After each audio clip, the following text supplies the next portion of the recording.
할렐루야.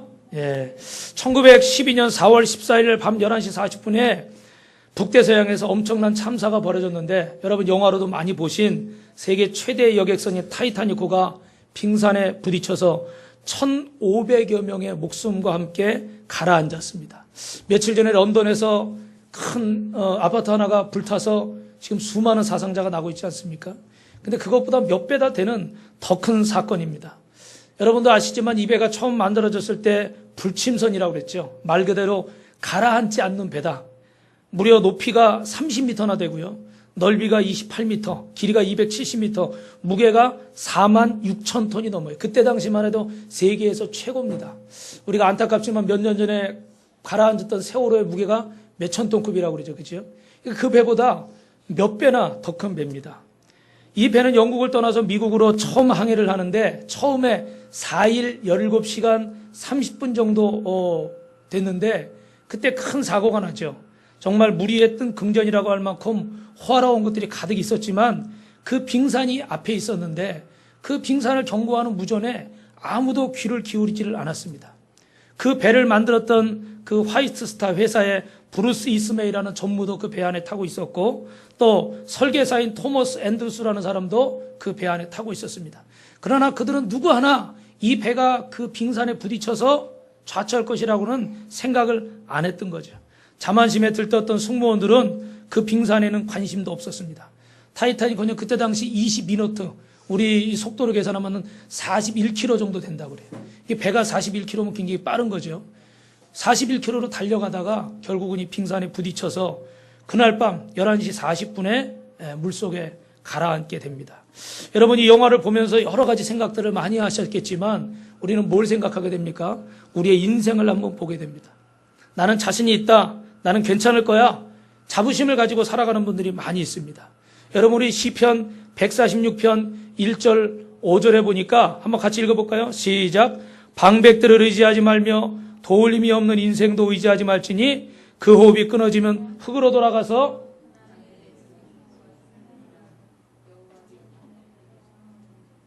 어디 읽고 있어요? 당일에 거두먹어 소말하리라. 야곱의 하나님으로 자기 도움을 삼으며 여호와 자기 하나님에게 소망을 두는 자는 복이 있도다. 할렐루야. 사람을 의지하지 말고 인생을 의지하지 말고 도울 힘이 없는 것들을 의지하지 말라 그럽니다. 그런데도 죄송하지만 여기 서 있는 저부터요, 자꾸 어떻게 돼요? 눈에 보이는 거, 손에 잡히는 거, 귀에 들리는 거, 자꾸 이걸 의지하게 돼요. 하나님을 의지하라고 그러는데 하나님은 잘 안 잡혀요. 하나님은 잘 안 보여요. 목사님 막 설교하는데 어디 계신지 모르겠어요. 뭐 막 성경 공부도 하고 찬송도 부르는데 도대체 어느 순간에는 하나님이 정말 내 기도를 안 들으시는 것 같아요. 나 혼자 막 그냥 힘들어하고 있는 것 같아요. 그런데도 성경은 뭐라고 말해요? 야곱의 하나님으로 자기 도움을 삼고 자기 하나님에게 소망을 두는 자가 복이 있도다. 할렐루야. 사랑하는 성도 여러분, 오늘 우리가 하나님 앞에 정말 믿음으로 승리하기 위해서 꼭 필요한 세 가지 영적 진리가 있습니다. 오늘 말씀을 통해서 우리가 세 가지만 살펴보면 한번 따라합니다. 살아계신 하나님을 알고 큰 소리로 해요. 그분을 붙잡을 때 풍성한 삶을 삽니다. 여러분, 누구를 붙잡으라고요? 누구를 붙잡으라고요? 하나님을 붙잡으라고. 옆에 분 나가면 인사하십니다. 하나님을 붙잡으십시오. 우리가 하나님을 붙잡아야 된다고 얘기하는데 사실 자기 경험이나 자기 철학이나 다 자기 나름대로 그 인생의 소신이 있어요. 그죠? 그 인생의 자신의 목적들을 붙잡고 살아갑니다. 세상 사람들이 대부분 붙잡고 있는 지식들이 뭡니까? 간단하게 말씀드리면 진화론적인 사고가 있죠. 여러분, 진화론은 거 우리가 학교에서 배웠는데 이 사실은 이게 성경하고는 맞지 않죠. 그죠? 진화론자들은 최초의 지구에 생명체가 전혀 없었다는 겁니다. 한 45억 년 전에 우연히 세포의 근간이 되는, 전에도 한번 말씀드렸지만 아미노산이 형성되었고 이 아미노산이 시간이 흐르면서 우연히 아메바, 단세포가 되는데 이 단세포로는 생명을 만들 수가 없어요. 그러니까 이 단세포가 또 시간이 흘러서 우연히 다세포가 됐다는 거예요. 그래서 그 다세포가 또 뭘로 됩니까? 원숭이 같은 모양을 갖추게 되고 그 원숭이가 또 시간이 지나면서 우연히 진화하면서 뭐가 돼요? 지금의 저와 여러분이 되었다는 거예요. 이게 어떻게 보면은 참 멋있는 말 같은데 어떻게 보면 이게 참 말이 안 되는 이야기라는 걸 우리가 알 수가 있어요. 여러분, 그 확률학자인 보렐이라는 사람이 이 확률적으로 일어날 수 있는 걸 계산을 하는데 이 단세포가 이 아메바가 단세포가 되고 단세포가 이 다세포가 되고 다세포가 이 생명체가 되고 이런 그 확률은요, 뭐 과학적인 용어인데 10분의 1에 14,136승이라고 그래요. 저도 이게 뭔지 정확히 잘 모르겠어요. 근데 중요한 거는 확률적으로 10분의 1에 50보다 더 낮은 확률은 현실적으로 발생하지 않는다라고 생각해야 된다는 거예요. 그러니까 10분의 1에 14,136승의 확률은 현실적으로 일어나는 겁니까? 안 일어나는 겁니까? 안 일어나는 거라는 거예요. 근데 그 과학적으로도 일어나지 않는 일을 지금 일어난다고 이야기하고 있다는 거죠. 여러분, 어떻게 이 물질 속에서 희로애락을 느끼고 사랑하는 인격적인 존재가 만들어질 수 있겠습니까? 그 과학에 보면 열렬학 제2법칙이라고 엔트로피의 법칙이 있는데 이건 모든 질서가 질서에서 무질서로 흘러간다는 거예요.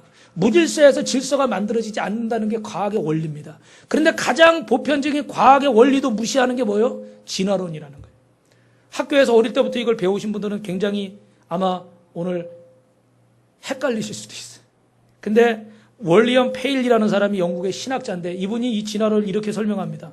어느 날 바닷가에 해변에 갔는데 보니까 거기 시계가 하나 있는 거예요. 멋있는 시계, 저기 스위스의 명품 시계인지 뭐 어떤지 잘 모르겠지만, 시계가 하나 있는 거예요. 근데 이 시계를 보면서 이 사람이 얘기하는 거야. 바다에 철분이 가라앉았다가 저절로 뭉쳐서 철판이 되고 바람의 파도와 풍화 작용에 의해서 철판이 작게 갈라져가지고 멍게가 옆을 뜯어먹어가지고 톱니바퀴가 돼서 나사가 되고 또 다른 바닷속의 성분들이 화학작용을 일으켜가지고 이 시계가 만들어졌구나. 결정적으로 바다의 파도와 이 물이 이 시계를 만들어냈구나. 할렐루야. 아멘이 안 나오시네. 이 우연이라는 말이요, 이렇게 대책 없는 말이라는 거예요. 멍게가 뜯어먹어가지고 톱니바퀴가 돼요. 물론 이분이 이거 이제 단적으로 비유한 겁니다. 그런데 이 진화론이라는 것이 이렇다는 거예요. 그런데 이런 것들을 사람들이 지식이라고 여러분 믿고 있다는 거예요. 죄송하지만 저와 여러분이 믿고 있는 이 땅의 지식이라는 것이 그렇다는 거예요. 우리가 예전 얘기지만 삼풍백화점이 무너질 줄 알았습니까? 그 성수대교 만들 때, 성수대교 맞나요? 오래돼가지고 그 대교가 무너질 때 제가 왜 기억하냐면 우리 사모님이 그날 저 상계동에서 강남으로 우리 교회로 출근하고 있었는데 연락이 안 된 거야. 근데 뉴스에는 다리가 무너졌다고. 우리 사모님 버스 타고 건너오는 다리인데. 그래가지고 큰일 났구나. 야, 그 안에 있었나 보다. 근데 짜잔 하고 나타났어요. 별로 감동을 안 하시네. 그때 거기 지나갔으면 큰일 날 뻔했는데 그날따라 또 지하철을 탔대네요. 할렐루야. 하나님이 오늘날 사명을 감당하게 하시고 살려주신 거예요. 여러분, 버스 탈 때, 지하철 탈 때 기도하세요. 할렐루야. 네. 근데 그걸 무너질 줄 알고 졌습니까? 많은 차가 다니고 많은 사람이 다니라고 졌는데 어느 순간에 그게 무너졌잖아요. 우리가 믿는다고 말하는 것들인데 과연 그것이 정말 믿을 수 있니라는 거예요. IMF가 터지기 전에 우리는 은행이 철옹성이라고 생각했습니다. 그러나 IMF가 터지고 보니까 어떻게 돼요? 우리가 믿었던 조흥은행, 한일은행 어떻게 돼요? 저도 조은행에 예금한 게 있었어요. 많지는 않았지만. 역사의 뒤안길로 다 사라져버렸죠. 그게 지금은요, 눈앞에 보이는 거지만 완전 완벽이라는 건 없습니다. 근데 우리는 그것들을 어떻게 돼요? 확실하다고 믿고 살아가고 있는 거예요. 또 하나 여러분, 현실주의 철학자들은 뭐 그런 것들을 고민하느냐, 종교가 밥 먹여주냐, 하나님의 밥 먹여주냐, 열심히 살아라. 근데 열심히 사는데 방향이 없어요. 그냥 무조건 달려만 가는 거예요. 그러니까 나중에 보면 어떻게 돼요? 돈을 벌었는데, 뭐를 이뤘는데, 자기가 원하는 어떤 자리에 섰는데 나중에 뭘 느낍니까? 공허를 느끼고 우울증에 빠지고 심지어는 죄송하지만 자살을 하는 일들이 생기는 거예요. 순환론적인 인생관도 있어요. 여러분 많이 들어보신 불교에서 얘기하는 윤회론적인 인생관이죠. 뱀이 주기적으로 허물을 붓듯이 태양이 일몰과 일출이 있듯이 이 세상의 모든 것이 이렇게 순환한다는 거예요. 그래서 오늘의 지금 나의 모습은 내가 사람의 모습으로 태어났느냐, 아니면 어떤 짐승의 모습으로 태어났느냐, 아니면 어떤 벌레의 모습으로 태어났느냐는 카르마, 과거의 업보에 의해서 착한 일을 하면 좋은 걸로 태어나고 나쁜 일을 하면 어떻게 돼요? 아주 벌레 같은 그런 걸로 태어난다. 그런 생각을 하고 있는 거죠. 여러분, 어떻게 보면 이것도 좀 합리적인 얘기일 수도 있어요. 그런데 여러분이 하고 아무리 애써도 피할 수 없는 문제가 있다.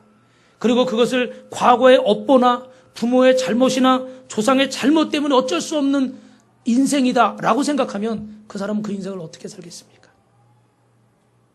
운명적으로 살아버리겠죠. 내가 아무리 공부하고 내가 아무리 일하고 내가 아무리 노력하고 내가 아무리 힘써도 아무것도 변화시킬 수 없다. 그러면 그 인생에 무슨 소망이 있겠어요? 그 인생은 어떻게 돼요? 자포자기한 인생이 될 수밖에 없을 겁니다. 전영창 교장 선생님이라는 분이 거창고등학교 교장 선생님이었는데 이분이 미국에서 유학하시고 수많은 그 좋은 뭐 교수 자리들 다 뒤로하고 나는 하나님이 사명 가지고 우리나라에 가서 우리 후학들을 잘 키워서 이 나라 훌륭한 나라로 세워야 되겠다. 그리고 오신 아주 훌륭한 분이에요. 그런데 1958년 4월에 학교가 빚이 너무 많아서 이제 넘어가게 생겼어요. 그래가지고 이분이 성경과 찬송 담요 한 장 가지고 그 거창읍에서 한 40리 정도 떨어진 산중턱의 동굴에 들어가서 일주일 동안 금식하며 기도했습니다. 하나님이 부채의 문제를 해결해 주시옵소서. 그런데 그 다음에 한 얘기가 뭐냐면 이 부채를 해결해 주시지 않으면 내가 서울로 올라가서 신문사에 가서 광고를 내겠습니다. 하나님 살아계시지 않는다. 이렇게 광고를 내겠다는 거예요. 그리고 막 큰소리 치고 7일간 금식했는데 여러분 어떻게 됐겠습니까? 부채가 해결됐을까요? 됐을까요? 안 됐을까요? 아이고 이렇게 물어보면 대답을 안 하더라고요. 옆 사람하고 이렇게 인사하세요. 틀려도 지옥 안 갑니다. 틀려도 지옥 안 가요. 거짓말하면 지옥 간다고. 요한계시록 어디 써 있다고요? 21장 8절에 써 있어요. 거짓말하는 게 아니니까. 다시 한번 여러분 응답 받았을까요? 못 받았을까요? 못 받았어요. 일주일 동안 금식하며 기도했는데 못 받았어요. 그래가지고 그냥 막 원망 불평에 쌓여가지고 터덕터덕 내려오면서 내가 이제 저 가가지고 진짜 하나님 안 계신다고 내가 광고를 내겠다.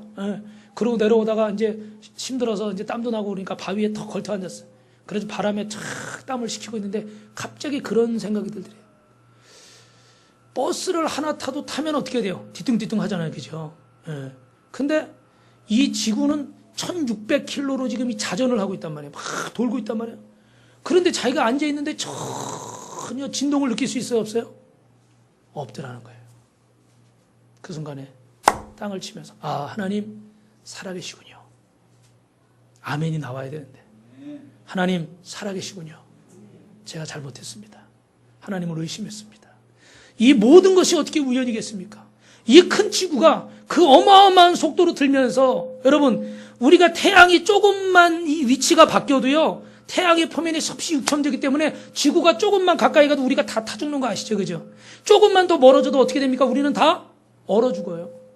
그런데 그 거리가 아주 절묘하게 맞아서 지금 저와 여러분이 이 봄, 여름, 가을, 겨울을 즐기면서 이렇게 살 수 있는 거예요. 할렐루야. 이 모든 게 우연이라고요? 이 전영창 교장 선생님은 그것이 우연이 아니라는 걸 깨달았어요. 그 바위 위에 앉았어요. 그리고 하나님 앞에 회개하고 감사했습니다. 그리고 딱 돌아봤더니 미국에서 이렇게 탁 뭐 편지 같은 게 하나 와 있는데 보니까 조우복이라는 성도가 그때 당시 돈으로 미화 2050달러 정확히 그 학교에 부채할 수 있는 금액을 수표 한 장을 보내준 줄로 믿습니다. 할렐루야. 옆에 분하고 인사합니다. 겸손해야 응답받습니다.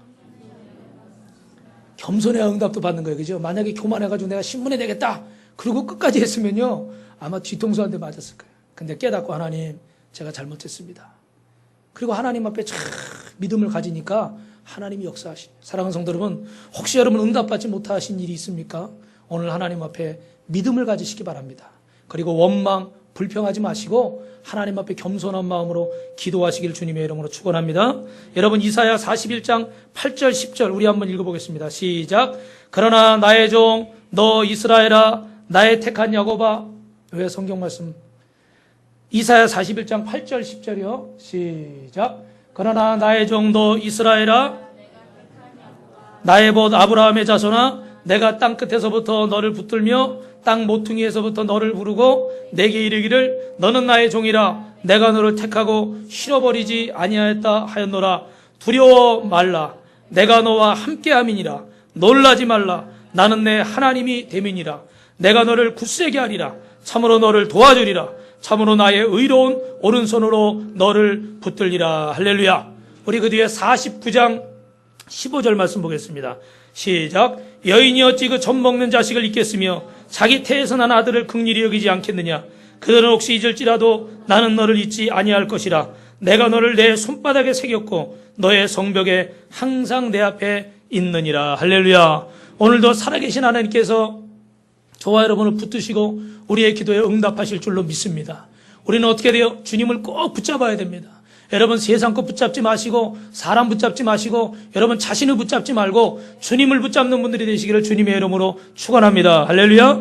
여러분 두 번째 우리가 잊지 말아야 될 영적 진리가 있는데 따라합니다. 예수 그리스도를 믿고 영접할 때 역전의 은혜가 임합니다. 여러분 오늘 말씀 본문 요한복음 3장 16절 다시 한번 우리 읽어보겠습니다. 시작. 하나님이 세상을 이처럼 사랑하사 독생자를 주셨으니 이는 저를 믿는 자마다 멸망하지 않고 영생을 얻게 하려 하심이니라. 할렐루야. 오래전에 영국의 한 청년이 유명 인사들에게 장난으로 편지를 보냈습니다. 그 내용은 뭐냐면 간단하게 말씀드리면 모든 것이 들통났으니 빨리 도망하십시오. 그랬는데요. 정말 그 장난 같은 편지를 들고 그 유명하신 분들이 정치, 재계 유명하신 분들이요. 도망을 쳤다는 일화가 있어요. 이렇게 멀쩡하게 우리가 앉아있는 것 같지만 죄송하지만 우리 모두에게는 숨겨진 죄들이 있습니다. 은밀한 죄가 있습니다. 나만 알고 있는 죄, 마음으로 지은 죄들이 있습니다. 그리고 그 죄의 대가는 성경이 뭐라고 말합니까? 사망이라고 말합니다. 그래서 이 대가를 지불하기 위해서 우리가 선행을 해보기도 하고 또 종교적인 가명을 써보기도 하고 나 자신을 자책해보기도 하고 세상 것을 즐기며 잊어보려고도 합니다. 그러나 그 죄가 없어지지 않습니다. 여러분 종교개혁을 했던 마틴 루터라는 분도 그 로마에 가면 성계단 성당이라고 있대요. 거기 28개의 계단으로 되어 있는 빌라도의 계단이 있는데 그 앞에 막 유리 조각이 뿌려져 있대요.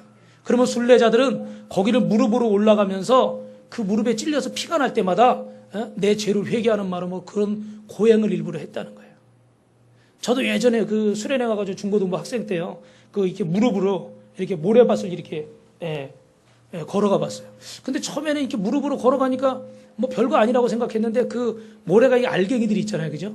그러니까 이게 무릎이 와서 착 박히니까요. 한 번 가고 두 번 가고 세 번 갈 때마다 너무너무 아프더라고요. 그래서 정말 회개하는 마음으로 그런 프로그램을 했던 적이 있는데 여기는 막 유리 조각이 뿌려져 있어요. 이게 여러분 얼마나 고통스럽겠어요.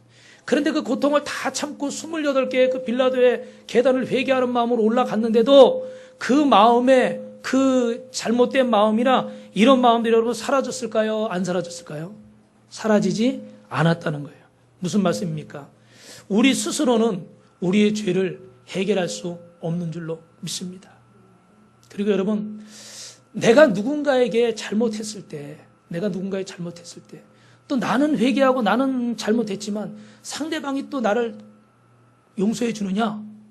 그렇지 않을 때가 있어요. 제가 전에도 말씀드렸지만 저는 이제 좀 성격이 좀 급하니까 이제 좀 빨리 흥분해서 좀 실수를 하는 편이고 우리 사모님은 제가 10마디 하면 한 마디, 두 마디 정도 하는 스타일이기 때문에 실수를 거의 안 하는데 저는 이제 막 이렇게 뭘 때문에 화를 냈다가 좀 있으면 또 금방 풀어져요. 옆에 분하고 은혜인 줄 아십시오. 제가 그렇게 단순한 사람이라는 걸 여러분 은혜로 아셔야 돼요. 여기다 막 품어두고 있으면요 오늘 설교하기 힘들어요. 근데 하나님이 은혜를 주셔가지고 하는 건 잘못된 거지만 또 금방 잊어버려요. 근데 제가 이렇게 딱 이렇게 풀어줘가지고 우리 사모한테 사과해가지고 아무런 없었던 것처럼 또 이렇게 하려고 그러면은 우리 사모는 풀어줬어요? 안 풀어줬어요? 안 풀어줬어요. 내버려둬야 돼. 한 1박 2일쯤 내버려둬야 되는데 저는 고세를 못 찾고 그냥 10분마다 한 번씩 가서 왜 그러느냐 이러고 찔러대요. 그러면 또 어떻게 돼? 일이 자꾸 점점 커지는 거예요. 우리 집에서도 예진이 필리베가 예진이는 좀 저랑 비슷해가지고 이렇게 딱 하면은 얘는 팔을 했다가도 좀 이거 풀어지고 그래요. 근데 우리 필리핀은 좀 오래 가요. 필리핀 내버려둬야 돼. 근데 또 제가 가가지고 어떻게 돼요? 너는 왜 그러느냐? 아버지의 훈계를 그렇게 고깝게 받느냐? 이래가면서 또 막 찔리면 어떻게 돼요? 더 삐지는 거예요. 말도 안 하고. 무슨 말씀 드리려고 하는 거냐면 내 마음 풀어졌다고 상대방 마음도 풀어지나요? 안 그렇잖아요. 왜냐하면 다 사람이요 상처받는 데가 틀려요. 그렇기 때문에 나 좋다고 남도 좋은 건 아니에요. 이 죄의 문제라는 거, 이 용서의 문제라는 건요 내가 괜찮아졌다고 상대방도 괜찮아진 게 아니라는 거예요. 정말 내가 용서를 구하는 마음이라고 내가 정말 잘못했다 그러면 제가 어떻게 해야 돼요? 우리 사모님한테 계속 찌르지 말고 참여하는 마음으로 고개를 숙이고 1박 2일 동안 입을 꾹 다물고 주는 대로 먹고 안 주면 안 먹고 쳐다보면 고맙고 안 쳐다보면 감사하고 회개하는 마음으로 그렇게 지내야 돼. 그러면 1박 2일 있다 어떻게 돼요? 쫙 풀리면은 이제 또 달라지는 거예요. 무슨 말씀 드리려고 하냐면 내 입장에서 이 문제를 해결할 수 있는 게 아니라는 거예요. 하나님 앞에 이 죄라는 것도 내가 그냥 죄송합니다. 무엇을 했다고 해결되는 문제가 아니라 누가 나를 용서하셔야 돼요? 주님이 나를 용서하셔야 돼요. 믿으시면 아멘 하시기 바랍니다. 스위스의 어느 관광버스가 손님을 가득 싣고 그 산의 그 커브길을 내려오고 있었습니다. 근데 순간 브레이크가 파열된 거예요. 큰일 났습니다. 얼른 평지로 들어서 이 차를 세워야 되는데 많은 그 관광객들이 그 버스 안에 타 있습니다. 그런데 커브를 돌아서 이제 평지가 나올 만한데 거기 돌아서자마자 아이들이 놀고 있는 거예요. 그래서 얼른 비키라고 막 크락션을 울리면서 빵빵 비키라고 막 하는데 아이들이 다 피하는데 한 아이가 몸이 불편한지 그 피하지 못하고 우물쭈물하면서 그 자리에 그냥 있는 거예요. 순간 이 버스기사가 결정을 해야 됩니다. 이 아이를 칠 것인가? 아니면 그 아이를 살리기 위해서 핸들을 틀면 이 차 안에 있는 모든 사람들은 다 어떻게 되겠습니까? 산비탈로 떨어지게 되겠죠. 이 기사는 순간 눈을 감고 그 아이를 향해 돌진할 수밖에 없었습니다. 더 많은 생명을 살리기 위해서. 그리고 차가 쓰고 나서 그 아이에게 달려가서 피투성이가 된 아이를 끌어안고 우는데 사람들이 옆에서 살인자! 살인자! 살인자! 그리고 막 그냥 손가락질하고 막 욕을 하는 거예요. 이 버스 기사는 아무 말이 없습니다. 울고만 있어요. 근데 그때 한 청년이 큰 소리를 외칩니다. 그만하세요! 이 아이는 이 아저씨의 아들입니다. 이 사람들을 살리려고요. 더 많은 사람들을 살리려고요. 자신의 아들을 죽일 수밖에 없었던 거예요. 여러분 같으면 어떡하시겠어요? 하나님은 저와 여러분을 살리시기 위해서 당신의 독생자 예수 그리스도를 이 땅에 보내셔서 십자가를 지고 아무 죄 없이 그 채찍 맞고 고통받으면서 죽게 하셨습니다. 그리고 그 주님은 아버지 저들은 저들이 하는 것을 알지 못하오니 저들의 죄를 용서해 주시옵소서. 우리를 위해서 당신의 목숨을 버리셨습니다. 그래서 오늘 저와 여러분이 이 자리에 있는 줄로 믿습니다. 이사야 53장 4절 6절에 이렇게 말합니다. 그가 찔림은 우리의 허물 때문이고 그가 상함은 우리의 죄악 때문이라. 그가 징계를 받음으로 우리가 평화를 누리고 그가 채찍에 맞음으로 우리가 나음을 입었도다. 오늘 이 주님을 만나는 자들마다 상처가 치유로, 죽음이 생명으로, 가난이 부유함으로, 저주가 축복으로, 거절감과 쓴뿌리가 자유로, 목마름이 만족으로 감사로 채워질 줄 믿습니다. 저기 손 들고 하면 김승희 집사님만 그렇게 될 줄 믿습니다. 그래도 손을 안 들어. 다시 한번 주님을 만나는 자마다 인생이 역전돼서 상처가 치유로, 죽음이 생명으로, 가난이 부유로, 저주가 축복으로, 쓴뿌리가 감사로 바뀌게 될 줄로 믿습니다. 그렇게 되길 주님의 이름으로 축원합니다. 마지막 세 번째로 여러분 우리가 알아야 될 영적 진리 세 번째로는요, 따라합니다. 우리의 선택과 결단이 천국의 삶을 누리게 합니다. 우리의 선택과 결단이 천국의 삶, 행복한 삶을 누리게 한다는 거예요. 저는 몇 주 전에 우리 전도하는 태양카센터 우리 오은숙 성도님 그 동생 오명석 성도님이라고 계신데 그분이 얼마 전에 뇌출혈로 쓰러져가지고 이렇게 뇌 수술을 하게 됐습니다. 그래서 전도하려고 또 위로하려고 같이 갔었는데 이게 뇌가 한쪽에 함몰돼가지고 완전히 이쪽이 없는 거예요. 우리 사모님도 예전에 그 뇌 수술을 했는데 병원에 신방 가게 되면 어떤 청년은 이 뇌가요 수술을 하고 뚜껑을 닫지 못하는 거예요. 왜냐하면 뇌가 잔뜩 부어있기 때문에 이게 맞질 않아서 뚜껑을 못 닫고 있어요. 참 너무너무 보면서도 걱정이 돼요. 감염이 되면 큰일 나는 거잖아요. 그죠? 그런 분들을 볼 때마다 하루아침에 멀쩡했다가 어느 순간에 이분도 그냥 전날 멀쩡했대요. 근데 아침에 안 일어나서 늦게 발견했대요. 이게 그렇게 쓰러진 것도 모르는 거지 자는 줄 알았겠죠. 그죠? 그런데 그냥 자다가 그렇게 출혈이 일어나가지고 생명이 왔다 갔다 하는 그런 상황에 처하게 된 겁니다. 사랑하는 성도 여러분, 우리가 병원을 다녀보면 여러분 주위에 가족이나 친지나 이웃들 가끔 이렇게 부고 소식이 들려오죠. 그죠? 그래서 가면서 친구가 죽으면 야 정말 이거 어떻게 해야 되나, 살았으나 살았다고 할 수 없는 행명이다, 뭐 이런 얘기들 많이 나누시잖아요. 그죠? 우리가 앞날이 어떻게 될지를 알지 못하고 살아가고 있습니다. 우리의 내일이 어떻게 될지를 아무도 모릅니다. 우리가 이 세상 것을 위해서 발버둥 치면서 살아가지만 그러나 이 생명을 잃게 되면 그것은 아무것도 아니라는 것입니다. 사랑하는 성도 여러분, 15분이라는 그런 연극이 있어요. 유명한 연극인데 그 청년이 30세에 대학을 마치고 결혼을 앞두고 박사학위 논문을 제출해 놓은 그런 상태였습니다. 그런데 갑자기 병원에 갔는데 병원에서 정밀 검사를 하다가 의사가 15분 후면 당신은 죽는 불치병에 걸렸다는 거예요. 그래서 그런 불안하고 초조해서 몸부림치기 시작합니다. 15분, 14분, 13분, 12분 시간이 지나가요. 그런데 갑자기 밖에서 우편배달부가 편지요, 그리고 편지가 한 통 배달되는데 그의 친척 중에 억만장자가 있는데 그 억만장자 삼촌이 그 재산을 자기 앞으로 상속했다는 거예요. 그 잠시 기뻐하려고 했는데 또 시계가 째깍째깍 갑니다. 10분, 9분. 이제 얼마 안 남았는데 또 편지요, 그리고 또 한 통의 편지가 날아드는데 자기가 낸 박사학위 논문이 통과돼서 박사학위를 받을 수 있게 됐다는 거예요. 그래 또 기뻐하려고 그러는데 시계가 어떻게 돼요? 째깍째깍 또 7분, 6분, 5분 가는 거예요. 그리고 편지요. 그러고 보니까 자기가 사랑하는 그 사람과 결혼하고 싶은데 그 반대하던 부모님이 드디어 결혼을 승낙했다는 거예요. 할렐루야. 근데 시계는 어떻게 돼요? 땡. 15분이 다 돼서 이 주인공은 죽음을 맞이하게 된다는 얘기입니다. 여러분, 이 연극이 우리에게 주는 의미가 뭡니까? 우리의 인생이 누구든지 간에요, 얼마 남았는지 알 수 없다는 거예요. 여러분도 잘 아시지만 젊은 사람이나 연세 드신 분들이나 아무도 모른다는 겁니다. 제가 여러분에게 여러분 죽음에 대해서 제가 예언을 하겠습니다. 이 예언을 아무데나 가서 얘기하지 마세요. 그러면 아주 제가 이상한 사람으로 소문날 수 있으니까 빛가서 공교 이상하다 그러고 안 올 수도 있어요. 제가 여러분 죽음에 대해서 지금부터 예언을 하니까 잘 들으세요. 표정들이 별로 심각하지 않는데요. 여러분은 여러분이 생각한 것보다 조금 일찍 하늘나라에 갈 수밖에 없습니다. 그게 제 예언이에요. 무슨 얘기인지 이해하시죠? 사람은 누구든지요, 여기 서 있는 이 목사부터 내가 생각한 것보다 좀 일찍 가게 돼 있어요. 왜요? 우리는 나름대로 내일의 계획을 세우고 모레의 계획을 세우니까. 그런데 죽음이라는 것은 내 내일이나 모레의 계획을 기다려주질 않거든요. 그러니까 항상 죽음은요, 여러분이 생각한 것, 제가 생각해본 것보다는 조금 일찍 옵니다. 그건 망고의 진리입니다. 진리. 말씀을 마치려고 합니다. 어느 목사님, 이 소매치기 두 청년이 있는데 교회 앞을 지나는데 문득 한 청년이 마음에 찔림을 받았어요. 그래서 교회를 들어가서 예배를 드리고 싶어진 거예요. 근데 한 친구는 너나 들어가, 난 들어가기 싫어.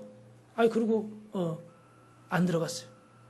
근데 그 거절한 한 친구가 결국은 이제 그 잘못된 길을 걷게 되고 20여 년의 세월이 흘러서 그는 교도소에서 수감 생활을 하고 있었습니다.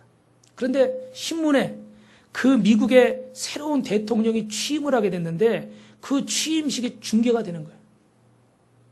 근데 이 사람이 그 대통령 취임식을 보면서요, 막 눈물을 흘리는 거예요. 그 왜 그런가? 그러고 봤더니 그때 그 교회 가자고 자기 손을 붙들고 있던, 같이 소매치기 하던 그 친구가 미국의 제20대 대통령인 제임스 가필드라는 분이에요. 그 순간에 교회로 간 친구는 대통령이 되고 그 순간에 그걸 거부한 친구는 범죄자가 돼서 지금 교도소에 있는 거예요. 여러분, 이건 실화입니다. 어떻게 이렇게 인생이 참 이렇게 무시무시할 수가 있을까? 한순간의 선택인데 그 한순간에 똑같이 소매치기 하고 똑같이 죄짓고 똑같이 나쁜 인생을 살다가 한 사람은 교회 가고 한 사람은 그냥 가버렸는데 어떻게 그 사람은 감옥에 있고요, 어떻게 한 사람은 대통령이 되냐 말이에요. 이거는 뭐 드라마나 소설로서도 이렇게 쓸 수 있겠어요. 그런데 사랑하는 성도 여러분, 우리 인생이 이와 같습니다. 우리 이사야 55장 6절 7절 마지막으로 같이 읽어보겠습니다. 시작. 너희는 여호와를 만날 만한 때에 찾으라. 가까이 계실 때에 그를 부르라. 악인은 그 길을, 불의한 자는 그 생각을 버리고 여호와께로 돌아오라. 악인은 그 길을, 불의자는 그 생각을 버리고 여호와께로 돌아오라. 그리하면 그가 긍휼히 여기시리라. 우리 하나님께로 나아오라. 그가 널리 용서하시리라. 할렐루야. 말씀을 마치겠습니다. 한 사람이 교회에 나와서 예수님을 믿게 되었을 때 그는 새 인생이 되었고 결국 위대하고 영향력 있는 사람이 되었습니다.